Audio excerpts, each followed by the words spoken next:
Well, first off, being home don't ensure anything.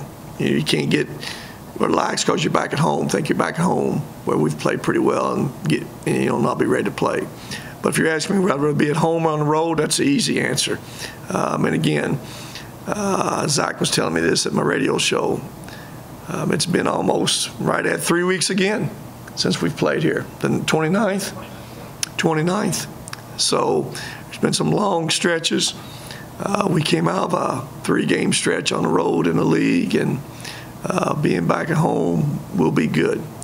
We got a tough 3-game, 5-day stretch. Florida International Thursday night. That's a really good team. Last year we only beat them here 7 points, and they basically got that whole team back. Then a much improved Florida Atlantic team who has wins at Illinois, has wins at Central Florida. I've already beat Old Dominion. Then we have Marshall again Monday night. So there's 3 really good teams. We've got them, like I say, back to back to back. FIU, I guess, plays faster than anyone else in the country, at least according to the statistics. Well, they get up and down the court. They're not going to be real patient. They've got really good guards. Like I said, Beard's averaging 20 a game. I know last game, I guess he had 28 against Old Dominion, and they should have beat Old Dominion. Old Dominion has to get a tip in at the buzzer to win it. They really had it won. Florida International missed 2 shots to separate the game, a few seconds ago. And like I said, Old Dominion came down, and Carver missed. And I guess Dickens got that tip in at the buzzer. But they're quick, they press. Beard and Day really get the ball in the lane. They got some capable shooters. Not, like you said, not going to be real patient, but got a lot of guys can score at basketball. And anytime you can shoot the basketball and you got a point guard like Beard, and Beard plays the 1, plays the 2, but he's a point guy that can create and get that ball to the rim and shoot it. He's got 100 and some assists, which is an unreal stat already too now, averaging 20 points a game and have 102 assists? Who's got that stat in front of him? Well, 6.5 a game. Yeah. That's a bunch of assists now, which tells you he's getting that ball in that paint. Again, we had a hard time guarding him here last year, so will not be an easy game. Rick, you often tell us the most important game's the next game. I agree with that. With that being said, why do you think this game tomorrow night is important in addition to it being the next game? Well, it's important just because, it is the next one. You're at home. You got to defend that home court no matter who you're playing. It's never easy on the road. We just came off of two really tough road games at Old Dominion and at Marshall, 2 of the better teams in the league. And again, you're back at home. It don't matter who that opponent would be. It's a really, really important game. It just happens to be against a much improved team. Like you said, has some good wins, can score the basketball. Anytime you can score the basketball, which means you can shoot it some, you're a dangerous team. They went on the road and won at Middle already. Like I said, they've got a guard in himself, Beard, that has a chance to beat you. He gets on a roll. How important is it to cut down on turnovers? I've done a lot of them. It's really important, especially it's important in every game because these games in the league are there's a small margin for error in these games. On the road, there's kind of no margin for error. And again, we can all look back. It's real easy. You lose basically those 2 games by 1 possession. Just 1 more possession, less turnovers. And it's not the live ball turnovers where they're really pressuring us and doing some things. It's kind of some self-inflicted ones, that we've had a little bit too much. Like I said, Charles has had a little bit, like he said, 9 the last 2 games. That's a lot of turnovers. He will get better from it. I believe that. And I got to be more cautious of maybe not putting him in that situation as much late in the game. That allows us to speed him up. he's a young man right now, hadn't had a lot of this kind of experience, that kind of pressure in the game. Can't get caught up in who he is physically, but again, mentally, he's a young guy.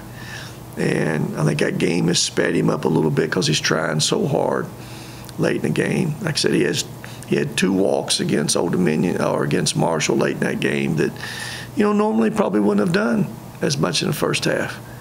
But he did them both kind of under 5 minutes, and they all get magnified late in the game. But those are huge, huge plays when you're fighting for your life and it's one possession game. So it's very important to cut those turnovers down some, especially those bad self-inflicted ones. How much are you going to learn about your team over the next 10 days playing 5 games in such a short stretch of time? Well, Brad, I've learned a lot about our team already, the schedule we've had now. I don't know what I'll learn, anything new. I'll learn that we need our bench step up and help us more and get more consistent. We need our bench in this kind of stretch. We have 5 games, 9 days? Is that right? 10 days. 3 at home, 2 on the road. You got to have a bench step up. We've been kind of really inconsistent there. That needs to be settled in some more. We need to be able to understand that, it's different styles every night. We're going to be playing against different people, different ways. There's a Florida National who's going to fire that thing up, and, there's some other teams that's not. Then you got a Marshall team that plays totally different, and you got to be able to adjust mentally. And you got to be able to find ways mentally to understand the level you got to play at every night. You can't do it against teams that got some hype that put some pressure on you, like a Marshall, Old Dominion. You got to be able to find ways to do it. Maybe with a lot of people's thinking, Florida National and A&M. Well, Florida A&M, they're not that good. That's kind of been the thought process through the league play of these guys. Well, that's not the case with them right now. They're both really good teams. Like I said, Florida National should have beat Old Dominion the other night, had them beat. And they can score at basketball. Anytime you can score at basketball, you're a dangerous team. You mentioned wanting to see the bench step up. Is there anybody in particular? Well, we just got to get more consistent. We got to get consistent with some rotation still, as crazy as that sounds. My job is, first off, to find a way to get one more stop.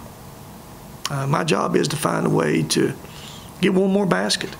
Help us be more precise in throwing that ball at that post one more time. Help a Charles not walk late in that game. Help us complete that pass on that out under on that last 4 seconds. Those things I got to help us do. It don't take but one play. If we can get 2 plays, that's great. If we can get 3 plays, gives us a little bit more separation. And those are things we got to continue to get better at. Some new guys still. And we're still trying to, I've still said this from day one, I want to get Galen and Charles in there together. Boy, it just hadn't allowed to happen. Our schedule just hadn't allowed to happen. From St. Mary's to Wisconsin, Charlotte we did, but I played that other bench and played Galen at the 5. Well, at Old Dominion, I wish I had that something big, but wasn't able to do it. Marshall style doesn't allow it. So I hope there's a time we can work at it just a little bit. I think Delano's had some learning experiences the last 2 games that, got to be able to see him grow from. Getting Monte worked back into the game, to that rotation a little bit. You could see him playing. He didn't have the same level of, game conditioning, same level of rhythm that he's had. So getting him worked back in some. It's just, again, then finding that continuity off that bench a little bit more. We need Jake to stand up, keeps, helping us. We need Galen to help us, Monte off the bench to help us. Merrick's situation, we get him back, and we need his ability to guard, give us some energy at times back. So we have some guys over there. We need some consistencies with them. What's Merrick's status, I guess, health-wise? He has, Brad, he's got he's had a hurt knee and he's had a hurt back. That back's been the issue for 2 months. Then he had that knee issue. Then he's back to that back issue. And when he tells you he's hurt, he's hurt. He's one of those young men that fights through things and pushes through things, and we need him. I need him the other night some. He's a guy that can help you defensively. There's no question about that. We need his energy and to be able to rest of Jarrett a little bit more. Because right now, rest Jarrett, there's not a lot of options where we're at. Another guy can play forward. It's Galen, which we haven't done, or outside that it becomes, Josh maybe that we hadn't done. So we can use him. His status we'll see. It's day to day. It hadn't been good this week. He hadn't been able to do anything this week. So I know he was getting some more treatment this morning at the doctor, so we'll see where he's at this afternoon. Rick, in my time covering you since you've been the head coach here, I've always felt that you've been really good about letting players play through mistakes. When you sub them, it's usually to get them rest, or if it's just been blatant, missed assignments on defense. If you let guys play through, missed shots, for example. With the trying to let the players gain experience situation, do you remind yourself that that's even more important to let some of these younger guys that are still gaining experience play through mistakes? Well, Mike, I have a lot of patience for guys missing shots, taking good shots. I don't have a lot of patience for lack of effort now. Lack of effort to get you sitting on a bench in a hurry. But I've always said no players throw it away on purpose or miss shots on purpose. Effort, you're in total control of. That ball goes in or thrown away, you're not always in total control of that. So that's part of getting better. It's part of learning, and it's part of having someone come in that game that you can pin on that may give you something different that you have a lot of confidence in. I think we got to continue to get better right there in those areas. But again, Charles and Lano are two freshmen. They're going to make mistakes. I keep that in perspective. I know what they are. I know who they are. And some things only time can cure. More experience. And I want to think every game they go through, there's a learning experience from those games that they'll take maybe somewhere else and get better from it. And in time, some of it, Delano's, you got to tend to get stronger. That lack of, a little bit of quickness got up into him is affecting, but, so he can get stronger and get that guy on his hip and learn to change pace and speed a little bit.